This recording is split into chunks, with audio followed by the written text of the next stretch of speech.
Yeah, I have it. Shannon Dobbs, I think, is the first speaker.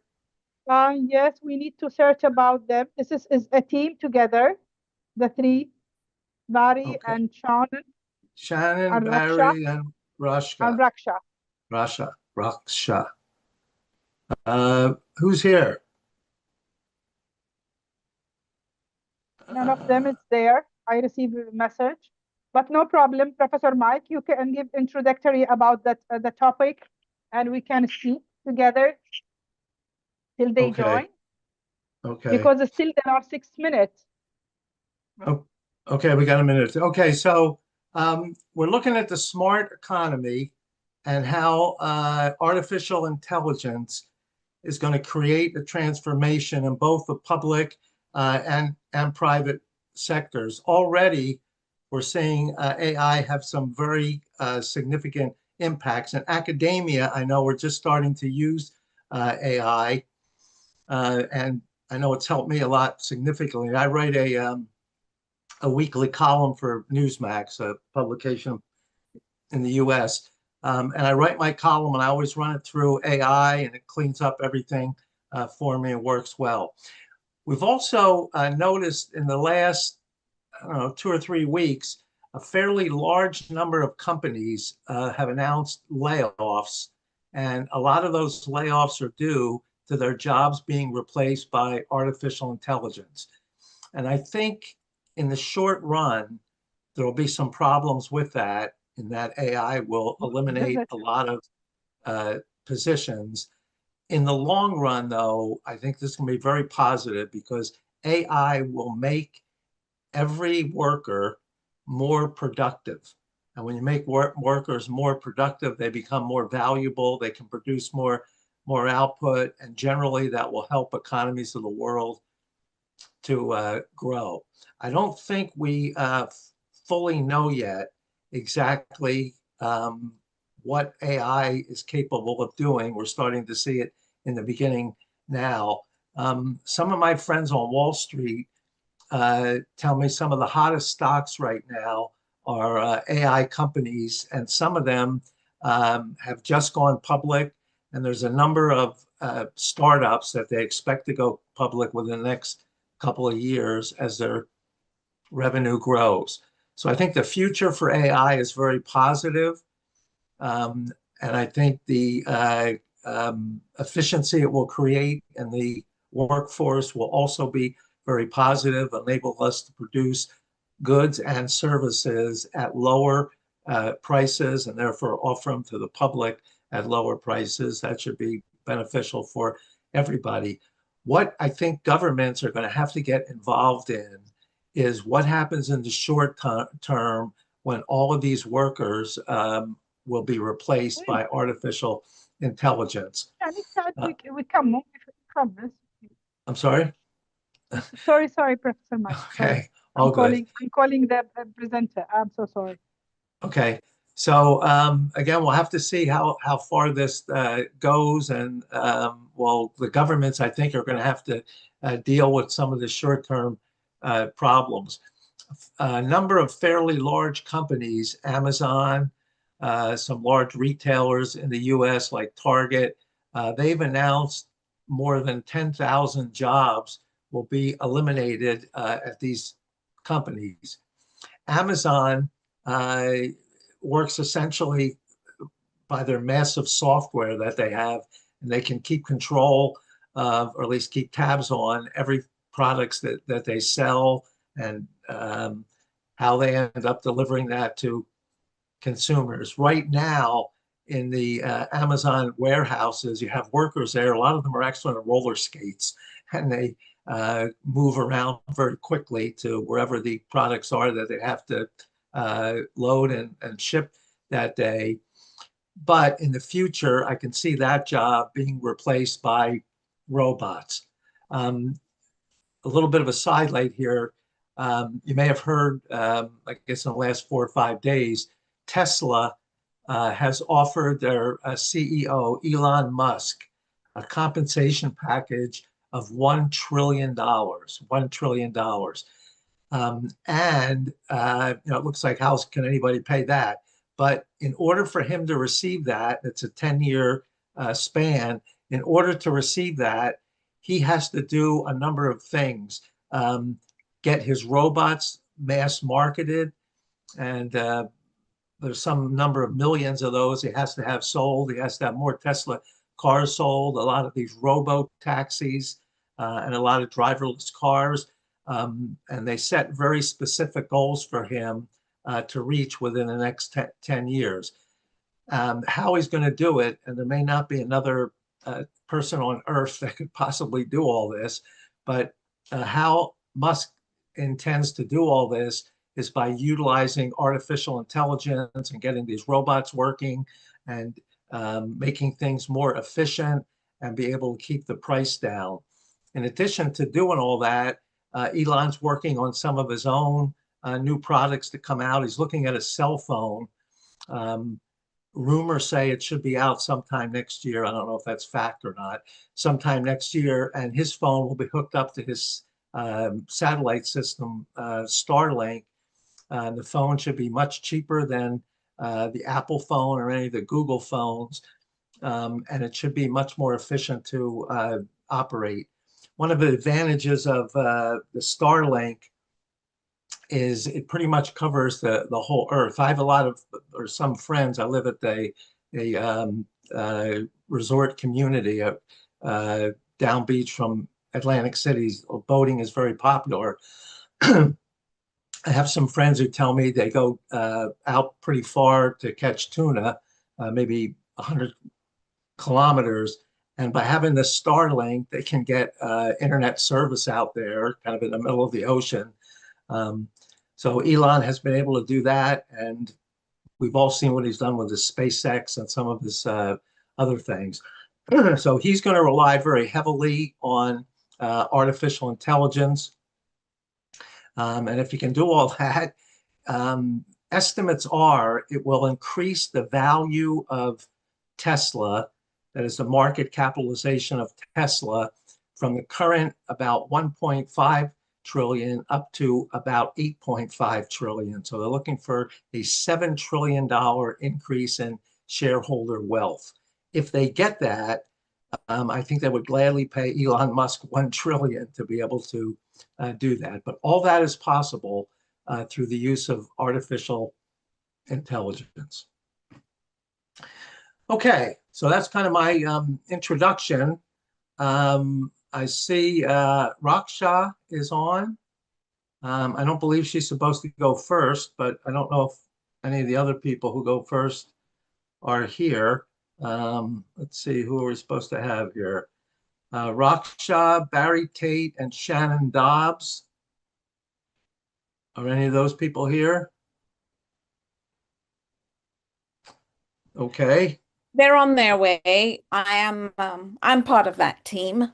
Okay. So you're prepared to get started then? Oh, yes. Okay. Yes. Well, fire when ready then. Okay, just give me one moment and I'll make sure that they are following me. All righty. So where are you from, Professor? I'm from US. I teach at Stockton University. It's in New Jersey, near Atlantic City, and I live just down beach from there. Okay, And I've been at Stockton for a number of years. A lot of nice. years. So Shannon's here. Okay. I'm sure Barry's going to be right behind him as well. And my Okay. name is Raksha Joshi. I am from Miami, Florida, and I am you can call me a social entrepreneur. And I have a number of things that I'm into. So I'll go. Oh, so Barry says he's here. I'm here, he says. Yeah, he says he's here. So Okay. I'm gonna go ahead and get started. I'm the Oh, president of RIA, which is a Regenerative Impact Alliance, based out of Colorado, and we're five people that have come together to create an impact leveraging the resources that are now available to us, right? And what makes us unique is we all come from different areas. We have different experiences. I, as myself already explained, I'm a social impact entrepreneur. Shannon is into food food hackers. Barry is into entrepreneurship and leadership coaching, and Tessie, she's not joining us right now, but she is an attorney from Nigeria, giving her MBA here in the US right now. So we all have interesting areas that come to our mind where um, we are a 501c3 based out of Colorado. And Shannon can speak a little bit about that in a moment. He'll explain exactly what we do. But what we are really here for is to see how we can leverage AI and what it has made possible for us, right? So I am like freshly coming out of a mastermind that I was in over this weekend, creating 2026 and the impact that AI is having on entrepreneurship and our daily lives, right? And I'm so saturated with all the information and stuff that is going on, and how RIA is really going to make an impact, not just for nonprofits, but anybody who wants to create impact globally. And that impact does not have to be in any one industry, because what we are creating is a platform for people to come together, connect with each other, and then support each other, because I believe we all have talents that we bring to the table that will move that game forward, right? Um, and through this collaboration and connecting with each other, we're noticing that systems that we might be using in one part of the world can easily now be duplicated in another part, creating something that used to take us years to achieve can now be achieved in months, just because we know who to connect to on the ground. The red tape is being taken away. Having all the other approvals, governmental approvals and stuff, are getting eliminated.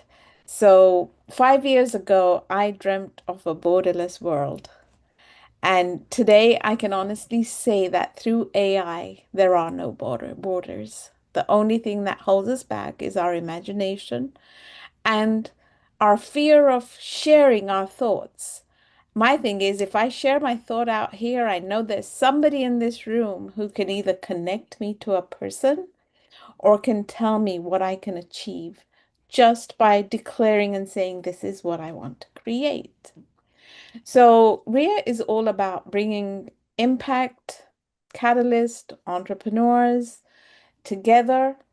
What we are focusing on is making a difference today, not tomorrow.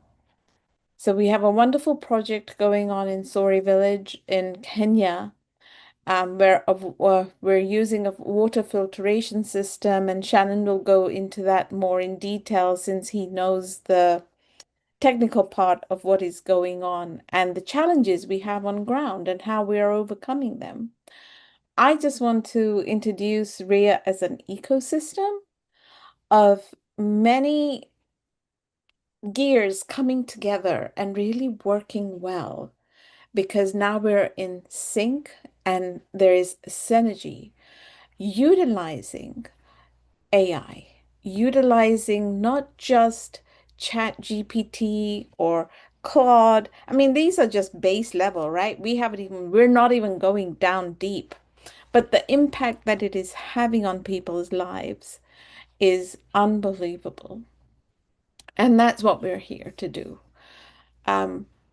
Google is providing some amazing tools, as is ChatGPT and Copilot, Perplexity. These are all tools that I use on a daily basis in my business. And I will tell you that it is not just saving me money, but it is saving me time. I'm able to see results on the ground in days, results that would have taken me 6 to 8 months, now I'm able to see them in a week or so. So that is the beauty of AI, and that is what we are bringing together and supporting people in creating. So there's a lot of educational stuff that our organization does as well. Connecting people is one thing. Um, I personally have a background in marketing and systems. Um, I've always believed that nature is built on systems, so why are we trying to create the wheel again? Why don't we just take the lead from nature? So for me right now, it's the most amazing time of my life where I get to achieve things that I could never have achieved had I done them traditionally. And that is the breakthrough. I'm getting to create bridges along communities and countries and cultures to where we can really make a difference. We're not just talking about, I want to do this, we are actually on the ground doing it. And that, for me, is the most important thing, is that we are making and seeing the impact on the ground today. So, without any further ado from me, I think I've spoken about my passion and how AI is changing everything and how RIA is positioning itself to be the source for information, for the learning. And if you don't know how to, we will help you figure it out.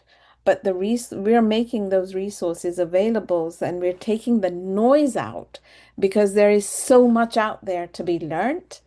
We hone in on what is important for you. We take away the bells and whistles so that you can focus on building what you want to create. So, Shannon, if you don't mind, I'm going to let you take over and talk about some of the amazing projects. And, Professor, one thing I would like to say here is RIA is only 4 months old. And we're already making this impact. Imagine the impact we will be making in 3 to 4 months from today, or even a year from today. The RIA, I see it as a catalyst for change makers and impact entrepreneurs. This is not a platform for nonprofits and entrepreneurs only. It is also a platform for people that have a dream but don't know how to make it a reality. We will support you in creating that reality. We will point you to the people that have that available for them. So, Shannon, I'm going to hand it over to you and just zip it up because I could talk about this like till kingdom comes.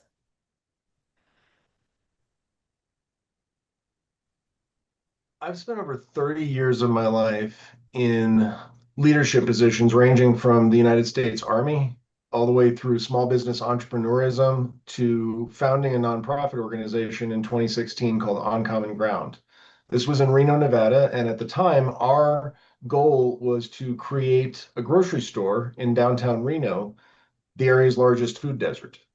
I had developed a business model where I basically reverse engineered supermarkets to create a model centered on pre-1930s dry goods stores that would allow us to have equitable access to healthy food in a business model that can cash flow, something that supermarkets can't do in low-income urban and rural communities. We spent nearly a decade working to develop this grassroots model in the community. We had hundreds of volunteers, we had alignment with academic organizations, we had partnerships with other nonprofits throughout the valley. And we were unable to succeed because of various communication and coordination breakdowns. We were unable to coordinate the resources that were needed in order to effectuate this change in our community. I've seen this same strategy and the same issues coming across all of the sectors that I've ever worked in. When I was running nightclubs up in northern Nevada, I had multiple locations that were coordinating security, bar staff, and all kinds of other vendor relationships across multiple locations across town. Any slip up of coordination through those systems could have resulted in a business shutdown, violence, any sort of different issues at 2 o'clock in the morning. It's very critical that we coordinate all our issues and all of our staff were well trained. But more importantly, as the business owner, I had put systems in place to ensure that they had the capacity to be able to solve the challenges on their own without having to go through me. Fast forwarding to today, I see this same problem laid out in the impact community all around the world. We have well-meaning people, we have experts, knowledgeable folks that are screaming from the rooftops about the challenges that we're collectively dealing with, but the breakdown is at the implementation area. Either we've got a failure to coordinate on the ground, or even worse, we're experts trying to rely on our expertise and push that through the narrow hole that is Wi-Fi access and dropped calls and all the other headaches that happen when you're trying to coordinate remotely around the world. When I started advocating globally and started having conversations with ChangeMaker, I started realizing that there's a common pain point across there where all of the change makers that I've been talking to are struggling to have your voice heard above the crowd and to really find what successful practices around the world are actually happening. You know, where are the success stories? Where are the lessons learned? Where are the other folks who have gone here before? Because I guarantee you, if you've got a challenge somewhere in your area, somebody somewhere in the world has probably solved this in a way that you've never heard of, maybe even using equipment or in a language that you haven't heard of. And that's really kind of the biggest challenge that the Regenerative Impact Alliance is focused on. This common pain point that change makers need certain tools and strategies. And even more importantly, we need a peer network so that we can coordinate with each other and so that we can share these stories and so that we can help each other to navigate larger systemic situations that require more of us to get together. You know, we have this tendency in the change making space of going project by project, of really looking at what can me and my organization deal with. Well, when I'm looking at this, when we see these common pain points, there's certain things that we can put in place, certain capacities that we can support communities with that can actually level them up and give people an opportunity to be able to tell their own story in a way that has never been possible before. And the biggest thing that's really making that happen is the advent of freely available AI around the globe. A lot of folks, when they talk about AI, they talk about business aspects. They talk about the things that are going to benefit from productivity. I'm talking about it from a pain relief standpoint, from change making, from movement building. When you talk about the need for coordination capacity, it's never been greater. We're dealing with global situations from supply chain instability to really wholesale retreat from global supply chains in general.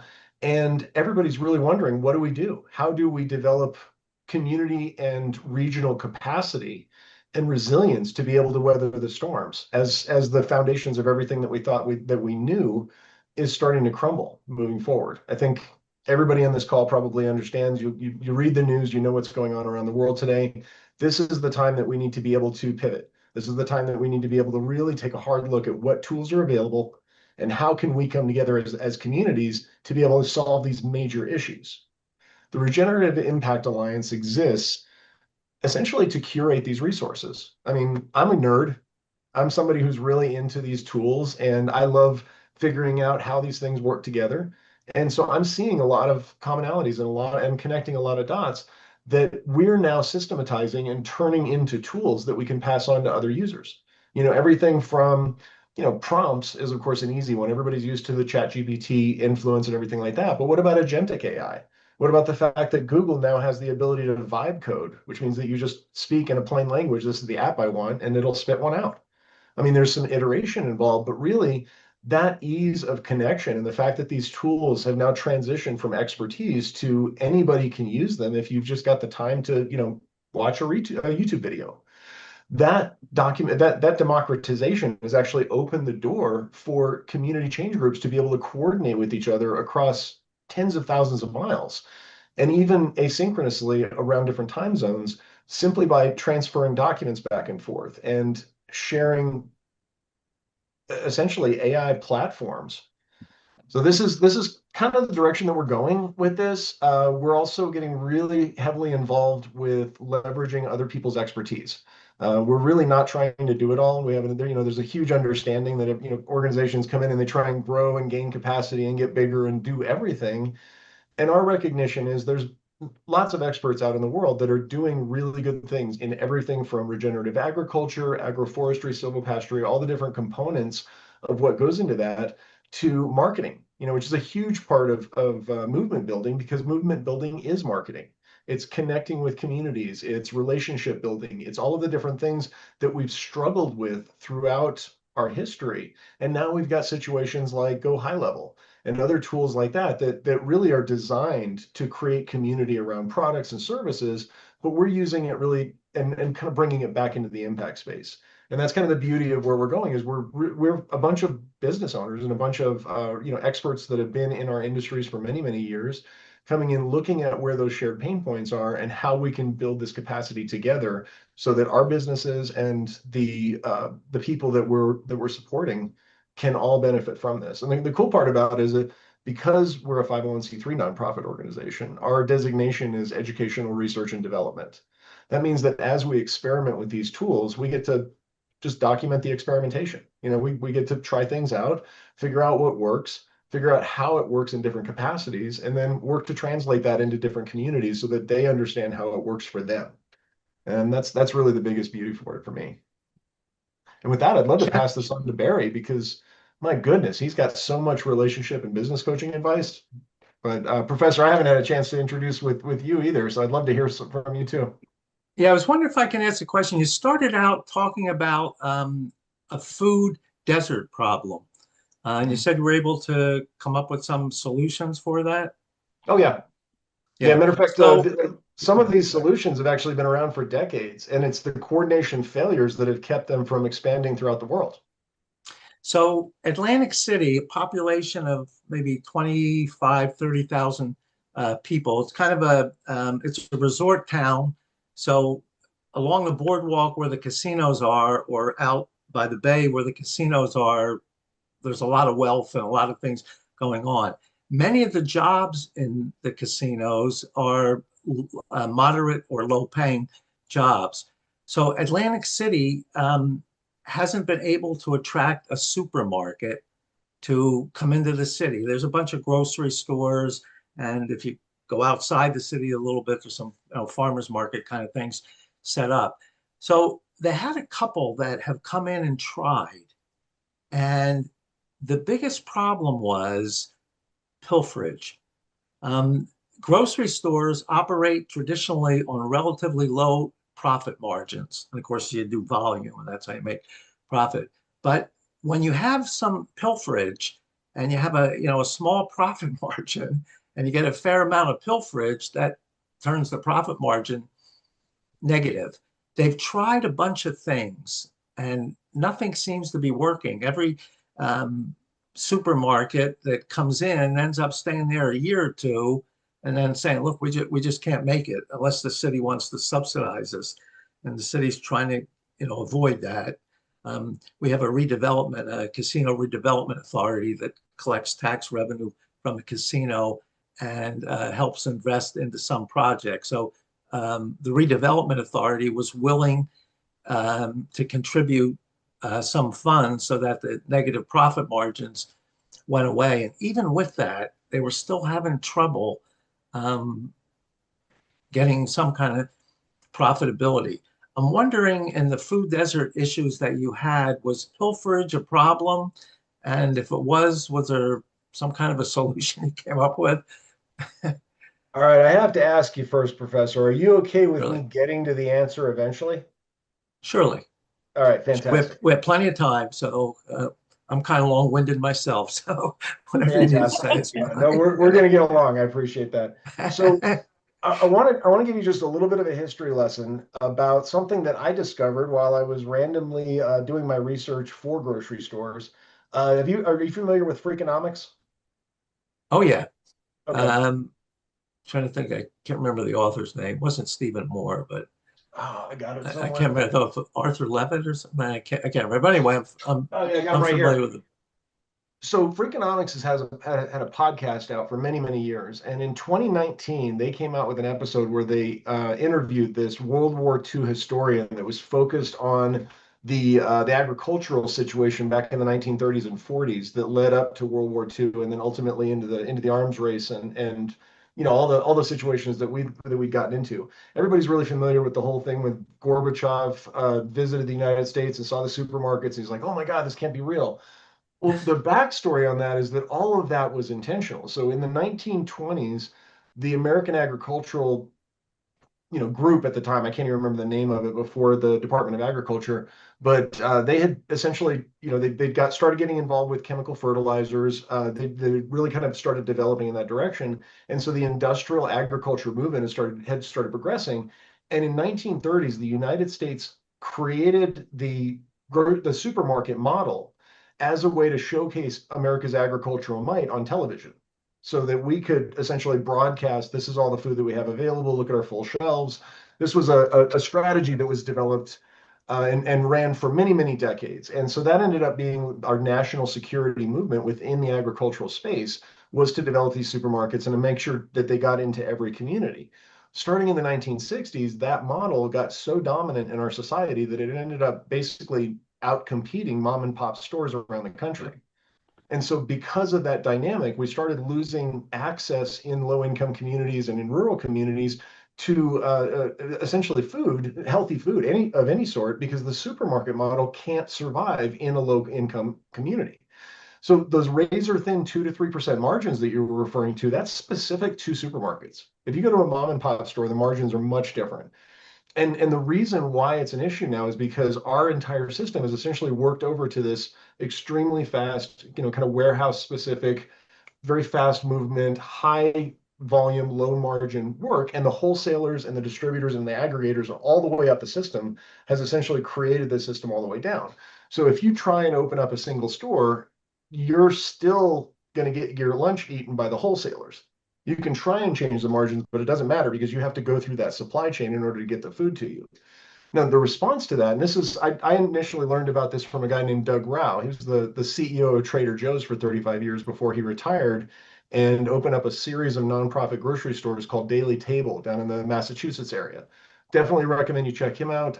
He is a fountain of information, and he's the one that got me on track initially back in 2017 about the hub and spoke model. And the way this works is really kind of fundamentally stepping away from the supermarket idea of overabundance and just ridiculous amounts of food that you constantly have to throw away about half of, and moving into more of the pre-1930s dry goods model, where you've got shelf-stable products. You're not shoving a bunch of brands in there, but instead you're really focusing on shelf-stable commodity goods, basically non-branded produce, farmer staples, bringing that stuff in, and then supplementing, once you have your core, with branded products that the community needs, but really specifying, kind of curating it down. So kind of intentionally getting the size of it down under 2,000 feet. And then once you have a grocery store, what Doug told me that was absolutely amazing was you don't ever want to start with just one store. Because if you get one store, you have to get a wholesaler and then you tie right back into the system. What you can instead do is you create what's called a hub and spoke model. And that's where you get a half a dozen stores in different food deserts around the area. So you could be New Jersey, you could be up in the boroughs in New York, you could be, in your area, you've got a pretty good driving distance to be able to do weekly deliveries. And then you have a warehouse on the back end that provides the logistic maintenance in cheaper areas. So you got your warehouse, kind of off the turnpike, that kind of thing. And that flexibility allows you to bring in larger supplies. You can bring in the pallet loads, use a commercial kitchen to break it down into smaller orders and do custom branding. And then you have more of a Trader Joe's style model where you have, kind of consumer friendly. You're bringing the food as much as possible from local and regional areas. And then when you do have to bring it in, it gives you the opportunity to really kind of lean into fair trade, lean into, kind of all the different components and hitting all the notes that your customers are looking for. But ultimately, you're flipping the script from stores exist to carry brands, which is the supermarket model, to stores exist to get healthy food to communities. And that reframe really changes everything. Now, what's interesting is that if you adopt this model, and this is kind of the core of what I've been bringing to the table for the last decade, once you adopt this model, now you got this now you got this giant commercial kitchen there, and you got to figure out, well, if I've got this commercial kitchen that just exists to be able to break down these pallet loads and rebrand and do all of this kind of packaging and marketing internally, why not also retool it, tool that into a food rescue hub? Because if you do that, now you start being able to tap into restaurant meals. And you've got, New Jersey, you got hotel buffets all over the place. Because of a breakthrough in Las Vegas and also in 2016, we now have the ability to rescue restaurant meals safely by using blast chillers to safely bring it from hot hold, 160 degrees and above, down to frozen in less than 90 minutes. that opens up the logistics to be able to bring that food back into the community. So you can either take the entire hotel pan frozen, send it over to the church that Sunday so that they can do their weekend meal, or you break it down into portions and you turn it into grab and go for sending home with families or for putting back in the market. You can actually give it a second at bat.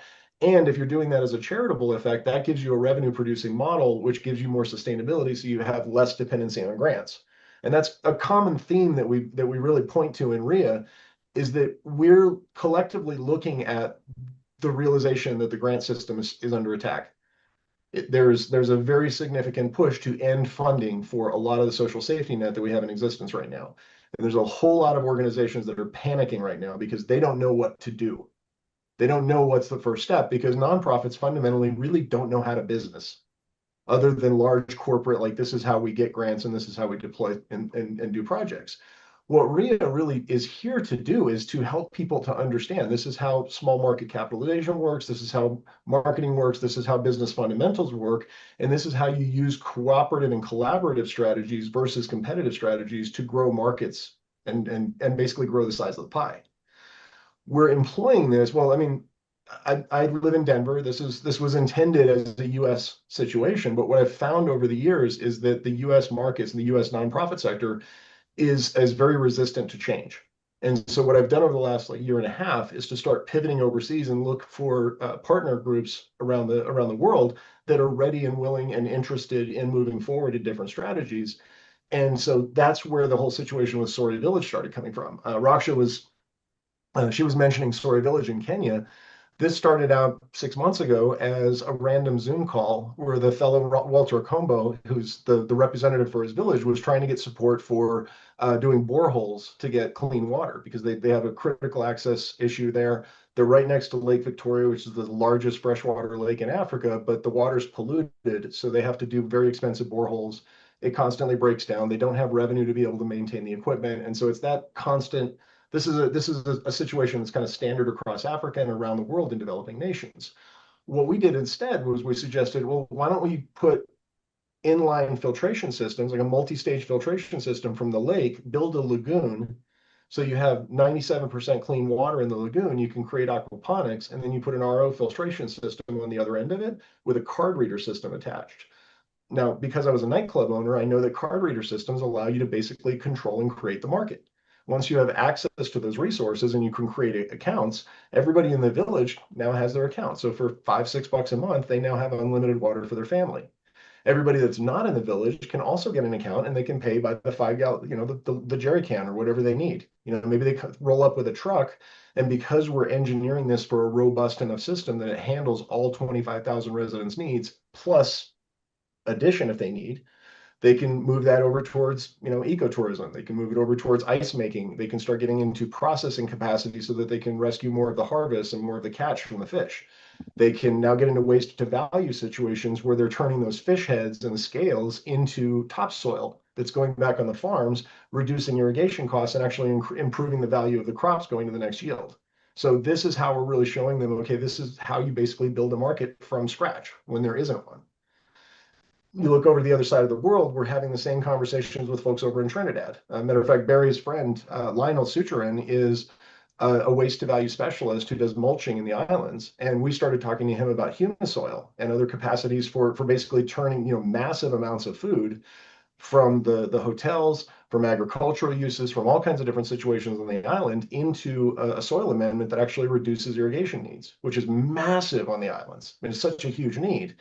And by just introducing these things and showing them, here's the case studies, here's where it's working in Malaysia, here's where it's working in UAE, here's what we know, and then really applying that to these situations, we're helping experts that are already familiar with their own ecosystem to better understand the global ecosystem and how it applies to their needs. And then we're taking those situations that we're developing, and as we progress with them, we're basically broadcasting them and sending them back out in the world and saying, this is what we're doing. This is our progress. This is what we ran into. This is what we decided to pivot and why. And that kind of step-by-step experiential and experimental progress is the thing that we're sharing, if that makes sense. Or it's at least the thing that I'm sharing. Everybody's coming with their own lens. So this is kind of where I'm coming from. Okay, I think that makes a whole lot of sense what you're doing. A lot of these problems other people have already had these problems and you've solved them. So rather than try to reinvent the wheel all the time, by sharing the knowledge, which sounds like you're doing here, you can end up solving a lot of problems. And by using AI to work with that, looks like you have a bright future ahead. Yeah, and that's where the free AI, I mean, I don't think people are really understanding how much of a breakthrough this has been in the last year and a half. So Yeah. I'm the author of 3 books now. My first book I wrote myself, and I got to tell you, it sucked. It wasn't fun. It took almost a year, and I don't think it was that great. My second book was a crap, I had a crappy early version of AI. It was basically Claude like the day it came out. I was like, oh, give me that. And I came in and I did another book because I really wanted to focus people's attention on food rescue and just having something that was a mechanism that people could follow. And so that was great to be able to throw that out. And then my third book, AI had gotten much better. And so we were able to get, nuanced systems, and it was natural sounding voice. And it really kind of is me at this point. And so we kind of melded these capacities. And on top of that, I've got a template in my back pocket that I can drop a PDF in, and anybody I know also has those same capacities. And now we're getting into the point where you've got skills packets and different ways that you can really kind of drop a capability into a school, into a movement, into wherever you're trying to put it, and they can really just kind of level up the game. It's almost like you remember Neo when he plugged in and learned kung fu? Yes, Yeah, it's kind of like that. I remember that. Everybody remembers that. Well, now we've got things like Notebook LM, where you can take sources and put them in there and then create primers and reports and other things from those sources. Well, what if you just take that entire LM and hand it over to your strategic partner across the world? Now they can develop primers, they can develop explainers, and they can do it in their own language, and they can do it in their own cultural idioms. They can, micro train the LM at that point, like who they are. But the source materials, and the cool thing is, like, we're doing it on live documents. So if we update our information, that flows out through the entire network. So that's the kind of thing that we're looking at, is how do we leverage these freely available tools and a Google account to tie folks that traditionally have had to go through gatekeepers in with direct capacity to be able to actually tell their own story. Excellent. Excellent. Barry, I'm chomping at the bit here. Let's hear what you have to say. Thank you, Professor Michael. And Shannon covered so much of what we're all about as RIA. So I'll just plug in a little bit of where I come from. I'm based in Trinidad and Tobago, the southernmost islands of the Caribbean. And one of the first things that attracted me to the concept of RIA as a business consultant, and having worked with entrepreneurs for decades, locally on the island and in the region, it's the potential and the ability to scale and to broaden the impact I can have as an individual, and also support other impact makers, regardless of where they are on the planet. And in my experience, this is the key to why so many of us as impact makers fail to hit the target or get to the ultimate objective. And that is, we're a little bit too much isolated. We're operating as silos. We're operating, just in our own space. So going back to your example, Professor Michael, the grocery, and I can take it out of Atlantic City and put it in any community in Trinidad. The grocery or the store or the supermarket that is often pilfered, the people doing the pilfering usually are coming from the same community. And that is, it's indicative of a disconnect between the initiative, whether it be a business or nonprofit or just a project, the disconnect between that and the community it has been set up to serve. And so now with technology, as Shannon was just talking about, we can plug any initiative using technology into our community. So when Shannon talked about having several supermarkets set up simultaneously, or several entrepreneurs or impact makers working together to launch a chain. And that chain has messaging and is building a community behind it so that the employees are coming from the community. But the chain is also serving other needs in that community. So, for example, all of the convalescent and retirement homes, the children's homes, the orphanages that have a need of getting food or getting supplies, depending on the store, the chain we're talking about. This community initiative can now serve that need. That's the waste to value scenario Shannon was talking about. But if the community is building, I mean, that chain can have sweepstakes and competitions, for example, for recipes, so that when the next step of launching 1 or 2 restaurants in the community is taken, the menu can actually come out of the community. And the individuals that gave the ideas for the recipes that come onto the menu of the restaurants, what if they are offered some sort of compensation on equity stake or some other scenario so that the community has a sense of ownership in the project?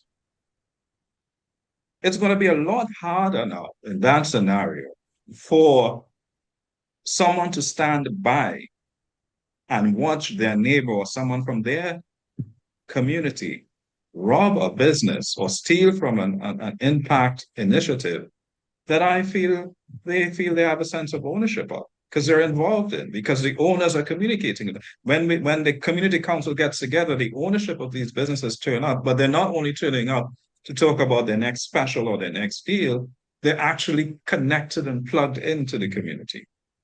If we break that barrier down, if we break the isolation out of it, and it's now community driven, then it is a lot easier to protect the interests, not just the business owner or the impact creator protecting its own interest. It's now a community initiative. And as I talk about this, it calls to mind, for example, the Burkina Faso story. Regardless of your viewpoint of what has happened there, we have a president who is always either being applauded or criticized, and the people of his community, the people of his country, are standing guard outside. No, I'm not talking about the military. I'm not talking about the police force. Regular folk take shifts around his residence or the office that he operates from to ensure that no harm comes to him. And I'm saying it does not have to be only in that scenario.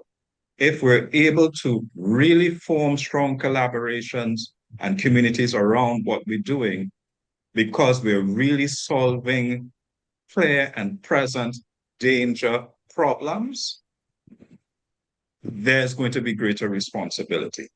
And this is what RIA is about, in as much as we're helping impact makers build those communities, plug in the strategies, have the conversations to take the next step, and then get the support they need so that their efforts are sustainable.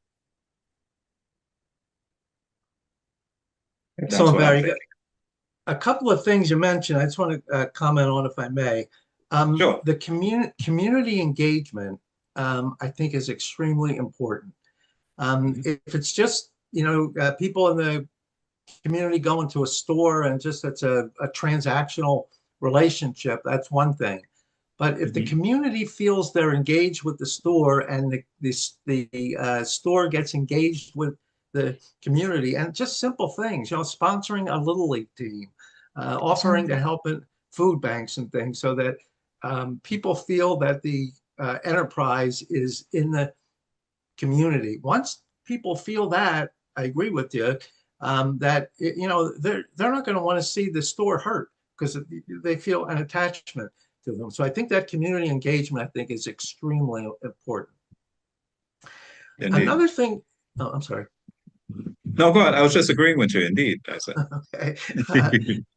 Another thing I found with some of the entrepreneurs that I've helped, and I teach class in new ventures too, so I hope my students actually go out and do these things. But one thing I have a problem with is getting the businesses to understand scaling. How you take, this is what you're doing well with it, but let's take it to the next level. They seem to have a little bit of problem kind of figuring out what that means. I mean, just open up another store, or how big can I get? I tell my students, you always should try to think big when you're coming Yes. out with any kind of a venture. But getting existing businesses to scale, I find, is very difficult. So that really comes in when we're doing their business planning and stuff, right? Um, that factor is taken in because when you think about it, fundamentally, entrepreneurs, since COVID, there has been a huge increase in people creating side income. Um, the way I approach it with my clients is we create a business plan with scaling involved in it. So right from the get-go, you're educating them because think about it. When a person says, I'm going to start my own business, they really have just an idea. They don't know how to because it's not something that gets taught. So they have to be taken through that journey of what owning a business is. A lot of people will start because they're working for somebody, they're frustrated, and they think they can do better on their own. So they take their retirement money out, they'll take all their savings out, and they'll start this business and not know how to manage it. That is what Barry and I are amazing at, is we actually take them through the journey of how to do that, and why it is important. Because when you're a business owner, and right now is the most amazing time to become one, because you don't need that much money to start it. If you have an idea, you can create a plan, you can create that mindset of what it is to stop being a manager and stop being an order taker, but to actually become the owner of that thing. And it's honestly a mindset shift that happens for scaling when you build it into the coaching on a weekly basis. This is where this journey will take you, and this is where you will be in 3 to 5 years. Um, I I do that constantly with communities that I work in, is what is the next step? What are we reaching for so that we can expand and not retract, right? And AI has made it really easy. Like how Shannon said, there's so many free resources. There's so much education. The thing is, we're in a state of overwhelm because we have so many free resources, but our mindsets are that of the corporate world where we come from. So once we shift that, now we can do anything. We literally become unstoppable, right, Barry? And Exactly. we talk to couples about this as well in our courses, is having your own business or being an entrepreneur doesn't just impact you, it impacts your family first. And think about it, you just took out all your savings to build your dream. Why not enroll them into that dream as well? So now you have a team, even if they're just cheerleaders, you know. Um, and that's what it's all about. We live in an age right now where your demographic doesn't dictate who you are, your race, your gender, your personal beliefs. If you have the passion, the resources are available. The only thing is you have to ask somebody. And like I mentioned earlier, if you're in a room full of 10 people and you say, hey, I'm trying to create this, does anybody have any ideas? I like to call it the and book. So I'll say, this is my idea, and somebody will say, yes, but, and if you did this. right? So you walk away with something amazing. You walk away with community. Um, 10 years ago, communities were where you lived geographically. Now communities are of same interest globally. Time zones don't make any impact on it. I travel the world. That's what I tell people. Every day I get to travel the world because I'm in these networking meetings. I'm in these conferences that I'm speaking in, and my mind has expanded. So scaling for me is the first thing I look at. How can I scale this? And what Shannon does is he takes the McDonald's principle of how can we duplicate this and Yeah. provide the same results. And that's Oh why yeah, I was gonna say I got a contrary take on this whole thing. My background is very much small business, mercantile, grassroots vendors, that kind of thing. And when I look at the whole question of scaling, I immediately go to the fact that businesses inevitably and nonprofits even worse in many cases inevitably grow to their own incompetence. They tend to go to a point where their job is just to maintain their own situation rather than to pivot or to do things. And anybody who knows anything about business, eventually you get a large enough business, and then some small agile company is going to come in and basically cut the knees out from them. And that's kind of the way things go. So with Rio, what we've done is intentionally really kind of step away from the scaling model completely. And what we're looking at doing is empowering groups and empowering change makers with these tools and strategies so that they can scale. So we're really positioning as a force multiplier and making these capacities available so that we can amplify the impact of everybody that gets involved with our ecosystem. Our organization is going to stay super lean. I'm a disabled veteran. I am definitely not going to be working for a living. Barry and Raksha, they have their agencies and they have their consultancies, and they're very good at what they're doing. But what they're doing is not what RIA is doing. And the same thing with me. I'm a regenerative practitioner. I'm a food justice advocate. I'm a climate resilience advocate. The things, and this is, I've kind of wanted to differentiate too with the store situation. I run a public benefit company separately called Fellowship of Living Systems, and that's what's really focused on teaching people about the store mentality, about the processing, about how to apply regenerative land development into cities, and how to create circularity across entire bioregions. So these are market capacities that are really kind of I'm bringing to the table through my PBC. And then what RIA's role is really focusing on the educational and the connectivity components. And so we're really creating a nested situation with multiple organizations with distinct roles and multiple change makers coming in that are really kind of working kind of within this ecosystem to focus on our own situations that we're working towards.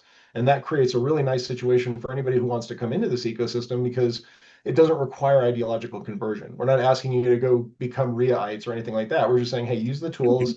If it helps you, yeah, don't. The cult of RIA is not going to be like that. It's more No. like, hey, these are the curated tools. Here's a great newsletter that you can get with some hot tips. Here's a community group you can join. Here's some agentic AIs that we've developed. Here's some data that we're tracking. Here's some grant boilerplate that we've developed, or we've worked with some organizations. And here's some stuff that we're making available in case anybody else wants to go this path. And a lot of the things that we're really focused on in business are, instead of scaling the organization, we're looking at kind of vertical scaling and looking at how we can integrate more of the supply chain, integrate more of the business modeling itself so that organizations, so that communities essentially can understand how to deal with their own resources more efficiently. One of the challenges that we're dealing with around the world is that farmers think that they have to stay on their farms, and that as soon as they spend all of their time and effort growing some amazing produce or growing whatever it is that they're doing, they're going to go out to the edge of their farm, and then they're going to go hand it off to the distributor that's going to go put it into the market with the rest of the farmers, and they're going to go compete at a disadvantage in many cases with the big growers out of Texas and California or whatever. And so we've got these dynamics that people kind of like little blinders that we don't really look at. And we have opportunities to really kind of hyper niche into different markets. The store model that I developed is the reason why it cash flows and the reason why it works is because it specifically focuses only on the things that supermarkets don't do. And so by really hyper niching into things that supermarkets are not willing to expend effort going into, we can carve out a space where we're marketing to our local community. Here's some specialty goods, where we're going out and we're putting public marketing. Hey, here's some amazing stuff that you can't find anything else. And at the same time, we're having word of mouth conversations going through social service agencies saying, hey, if you show up and you're on SNAP programs, if you show up and you qualify in these different ways, we can drop the profit margin off of our food and just give it to you for what it costs us. So we're actually turning business into a logistics model, while at the same time, keeping those profit margins going so that we can have programmatic growth and everything like that. So these are all kind of basic concepts that I flow through RIA. And I just appreciate having the opportunity to have a platform to put courses up, to put workshops up, to speak with other professionals and really kind of create a train the trainer approach so that we can all approach this from, kind of a higher order of potential. Okay, we got a couple minutes left. Let me just ask one more thing. Some of the small businesses I work with, some just getting started, some looking to expand. We do everything right. We come up with a business plan. I teach business how to do that. So I show them how to do a good business plan. Everything looks right. The critical path here is raising capital. So what and they say to me, well, where do I go to raise capital? Now we have a small business development center and we work with, and there's a small business administration that will make loans. But do you work with anything with putting kind of people with capital together with people who need capital? I'm seeking funding for a land development deal that's a regenerative systems development right now. I'll So, be happy. I'd be happy to put together a funding stack if anybody's interested in seeing how this works, put together. But as far Can I as jump in for a minute? If you guys Yeah, don't mind. Pema. Hello. I don't know if actually we got invited into the right session or not, but given the topic that you guys are discussing right now, it's very synergetic into what we're doing. So I'm actually the co-founder of a company called PeachScore. We're an acceleration platform for entrepreneurs globally. So currently we're supporting over 1,000 startups around the globe. And we have most of our startups are from the US, but we're in 91 different countries and we support them all the way from ideation phase to Series A. And we benchmark and score every startup. We provide them with 12 weeks of education with a lot of different tools and access, and also connect them with investors, depending on the stages that they're in. So this is what we do. We're industry agnostic. So earlier on, I think you guys, this session here, I think might be around smart city. We actually have around 61 startups in our program that are doing things either in smart city. We have sustainability companies, a lot of companies trying to make the world a better place that we support. So, and what we do is actually funding is one side of it, helping investors to really understand. I think earlier one of the other speakers was talking about understanding the mindset of entrepreneurship, the mindset of working with investors, and how that's very different. I'm an angel investor myself, so when we work with startups, that's one of the things that we really talk to them about, how investors think, how it's a different type of a conversation that you need to have with them, which is very different than when you're trying to sell to a customer to sell your product. So this is what we do. We're an equity-free program. We have a very small one-time fee for it's $350 actually, between an application fee and an enrollment fee for our founders to join us for 1 whole year of support. So we structured this in such a way to remove cost as a barrier. We don't take equity in our companies that join us, again, because we believe that's overly expensive. So it's all about, frankly, giving back and supporting founders in a number of different ways. So a lot of them come to us in terms of helping, in terms of gaining help to learn how to raise money. Sometimes it's about fundraising, go-to-market strategy in terms of getting revenue, scaling their companies, building teams, all those aspects that we work on. So given the conversation you guys were having, I thought I'd jump in and just say, this is what I do. This is what we're all about. So be happy to connect. And if you guys have any organizations that you think we can support, I'll be more than happy to. So the company name. I would love to get your information, sir. Yeah, absolutely. So I'm on LinkedIn. I don't know if I can put it on chat here. So look me up. Our company I just name pinged is you. amazing. Our company name is PeachScore. Yeah, Peach like the fruit and a score. So all the grocery stuff we're talking about. So here we go. So we're peachscore.com. So look us up. Happy to connect and work with you guys and your audience. I'm always looking for ways to expand how we support founders globally at scale. So anything we can do to support, I'm all for it. So amazing conversation. Very cool. So you mentioned you take companies all the way up through their Series A. Yeah, we support from ideation up to Series A, So, yeah, given how we're structured. Any seed money you help them with, angel Yeah, we investors? you help connect them them. Yeah, we actually work with a broad. So we're based out of Los Angeles in California. We work with a lot of different angel groups. In fact, we just had, if you guys are aware, TCA Venture Group, one of the biggest angel groups here in Southern California. We just had a session with them where they selected 6 of our startups based on data, not based on opinion. So we're a data company at our core. As I mentioned, we benchmark and score every company that comes to us. So, and 6 of them just pitched to them, and we're waiting to see on next steps. But we connect founders directly with different sources of investment, you know, that whether they're individual angels or angel groups or even VCs. So we have our own demo day. We host 15 startups that pitch at each one of our demo days. We typically do this 4 times a year.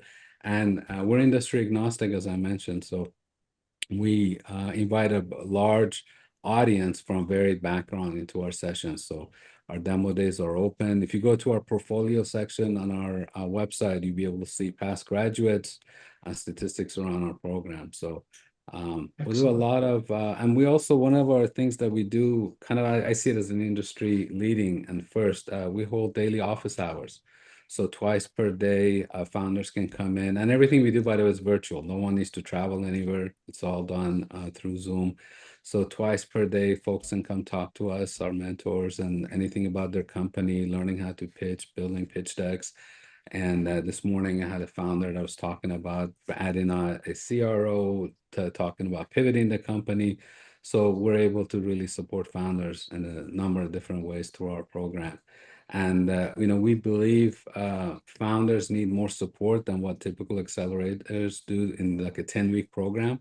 That's why from the time they enroll, they're with us for at least 1 year.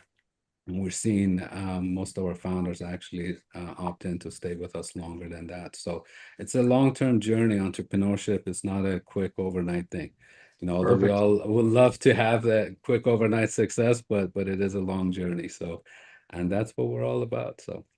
Yeah, that's kind of how I feel about climate change. It's a long journey. We're not Oh, fixing it yes, tomorrow. absolutely. Absolutely. So, All right, excellent. This was a great session. We put together Shannon and Payman too, so maybe something that comes out of this where you both end up gaining from this. So I consider that a sure, I'm happy. successful. I'm happy to connect again.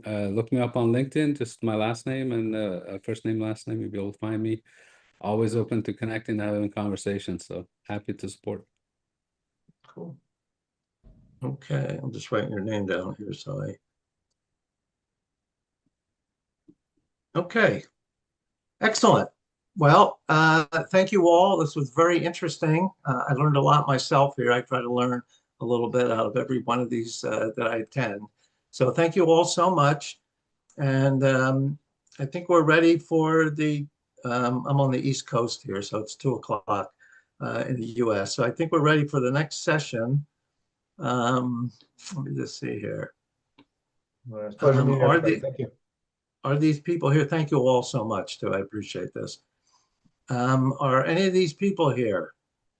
Professor Habib, Professor Akzalmi, Professor Glasheen, Charles Ross. Hanadi, are you here?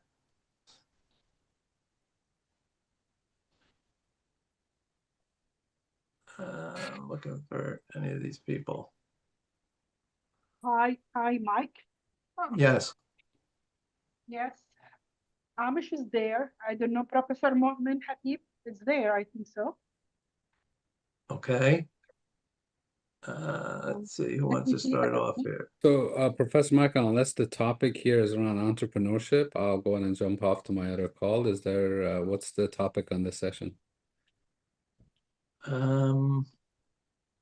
This is a bunch of, I don't know if we have a specific topic here. They're just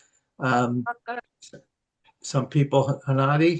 The last track, it's talking about the keynote speaker will present their presentation based on the conference objective and conference track. Each one is specialized in some area. I see. Uh, Okay.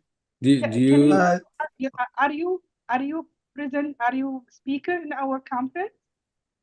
No, Alex Mustadi, our CEO, was invited, and I think there was a confusion regarding the time and all that. And Okay. he asked me to jump in and answer any Okay, more questions. than welcome. Alex, now it's no more. Okay, but if you want to present 10 minutes, you can. Are you able to do the presentation 10 minutes? What's the topic? What am I presenting on? Yes. The Alex presentation should be in. Let me.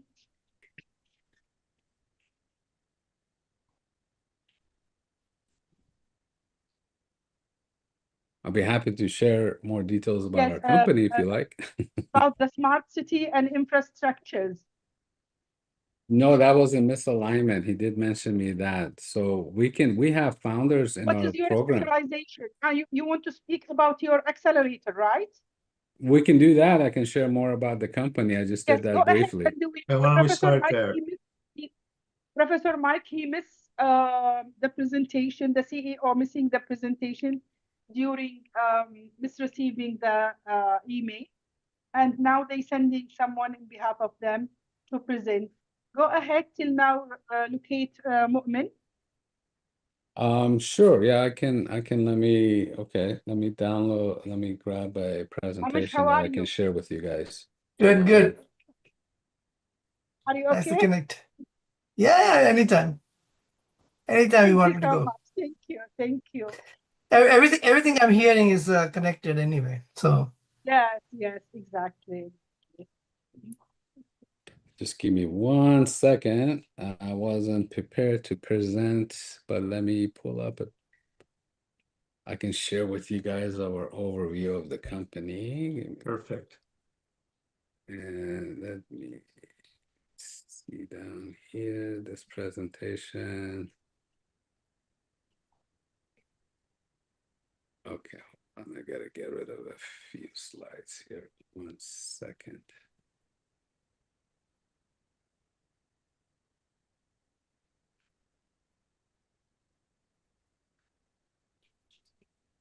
Now we can have a more.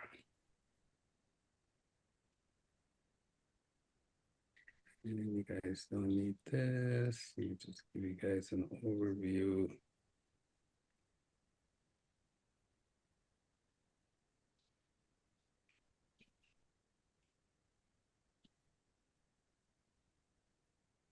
Okay, I think this will work. All right, you guys. So this is entrepreneurship, right? Think on your feet and quickly come up with something that has of value. So here, let me share my screen. Hopefully, I have the ability to share. Yes. You guys can see my slides, hopefully. Yes. All right, amazing. So let me start out again. So again, I'm Peyman Shamrizadi. I'm a co-founder, CEO of the company, also one of its initial investors. So PeachScore is where data becomes decision intelligence. So let me talk about that. So PeachScore is a data-driven platform for entrepreneurs to accelerate their growth while enabling investors and organizations to make smarter decisions. I see us as a central figure within the startup ecosystem. So we basically work with startups, investors, and organizations centrally, and that's actually our PeachScore score on our platform. This is one of the dashboard images on our platform. And this is why we're doing this, because when we initially started the company, our focus was on the technology. We built the benchmarking AI system, and then we started seeing how acceleration and support for entrepreneurs globally is broken. Frankly, 97% of entrepreneurs are left out, as there's over 4 million startups and companies looking for capital and growth around the globe. 1.6 million apply for accelerators, only about 48,000 get accepted. So that's a massive, massive number that are not able to get the support that they need. And the reason for that is accelerators, frankly, they're not built to scale. They're human-centric. They have a short cohort window, as I was mentioning earlier, and very limited exposure after the program is done. So I know, frankly, a lot of founders that have gone through traditional accelerators, after 10 weeks, the relationship ended and they're back to trying to figure out how to do things on their own. So we did not want to do it that way. So we're an AI-powered platform to accelerate from ideation to growth. We analyze startups across 900 qualitative and quantitative metrics. We've analyzed over 600,000 companies for our training data. We have a massive and unique data set that we put together, and our training data is over 20 gigabytes. So we're an AI technology company. And our value proposition at our core is basically we support founders on 4 key areas. One is AI advisory readiness scoring. This is the benchmarking that we do. Every startup, when they complete their profile on our platform, they get over a 30-page assessment report done from an investor's perspective as to how an investor looks at them. This provides them credibility and investor visibility, intelligence, analytics engine that we have really dives deep into their company, provides them a lot of analysis in terms of how they can really analyze their company without actually having to sit down and talk with an advisor. So a lot of readiness. And, we build our community is extremely accessible and founder friendly. So as I mentioned, right now we have over 1,000 founders in the program. So now on the investors and organization side, same thing. As an investor or organization, you can be on our platform to find startups that you want to engage with. It's sometimes for investment, sometimes for just being able to work with them, pilot with them. Everything is done through analytics. It's all data driven. So we have different types of risk scoring. We have different types of continuous tracking that you can have. You can have different types of visualization into each company as their journey continues from the start until at least through Series A. And later on, we'll probably even work with startups even beyond that. So now, this does work, as I mentioned. So, we're right now getting over 7,000 free signups. We have 1,400 paid customers. I keep saying over 1,000, but it's actually over 1,400. We're doing around $300,000 of revenue, and we have 7,500 hours of engagement by our founders across 91 countries. We are ranked #1 as a program like this on ChatGPT and Chrome. And then we do high-level partnerships. Our key partner, Delum, we have an API integration with them. Delum is an organization out of Europe. They're a global organization working with primarily angel groups. They have over 30,000 investors on their platform, and our platform is integrated with them directly. So a founder on our platform is able to share their company, their own score and benchmark spotlights on the Delum platform for 4x more visibility to the 30,000 investors that they have on Delum. And this is one of the ways that we provide high visibility and access to our founders. Customers love us, lots of reviews. If you guys go check it out, our founders, we love working with them, and they're also very kind in their reviews back to us. Now, one of the things, a key thing for our company, we are a data company at our core. We are supporting startups, we are supporting investors and organizations, but the core of what we are is a data company. Our value to startups is the acceleration platform. Our value to investors and organizations is our insights. And our value at exit is basically our data.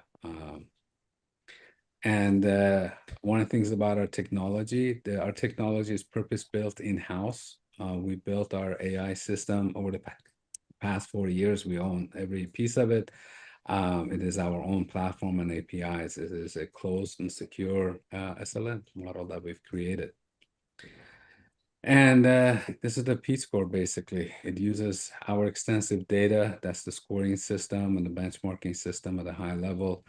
And it creates a reason for our startups to join us. And also, it's a path to industry standard valuations for startups. Our business model, we primarily work with startups. Currently, our enrollment is a $75 application fee along with a $275 enrollment fee. I'm sorry.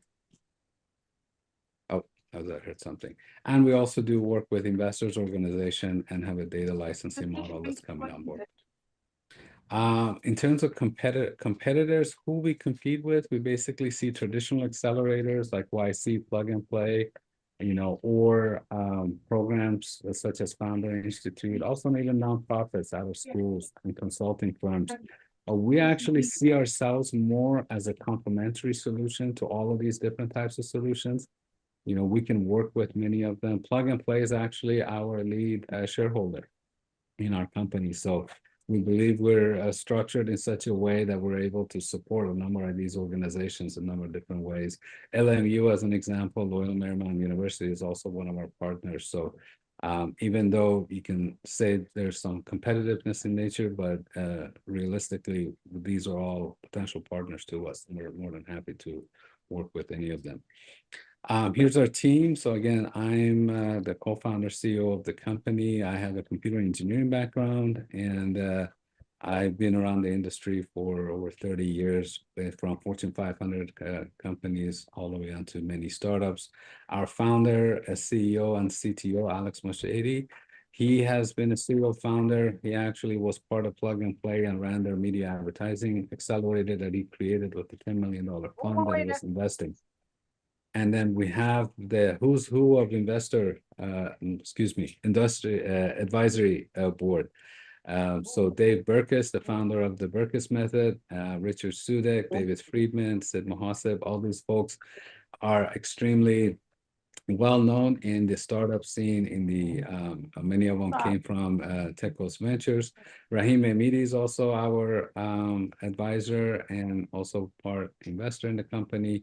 He's the founder and chairman of Plug and Play, and Vipul Nikam, also former head of Dun & Bradstreet. So we put together an extremely strong team, and that's how we're able to support a lot of our startups with the expertise that we have.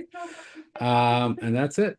Hopefully that was a very quick overview of what we do, how we're helping. In case there's anyone here would like to work with us, we're definitely open to partnerships. We're also open to investment, a number of different ways that we can engage. So feel free to reach out to me or Alex, that's his contact information, and we're more than happy to have the conversation. And hopefully that was helpful to you. Excellent, excellent. How long have you been in business, did you say?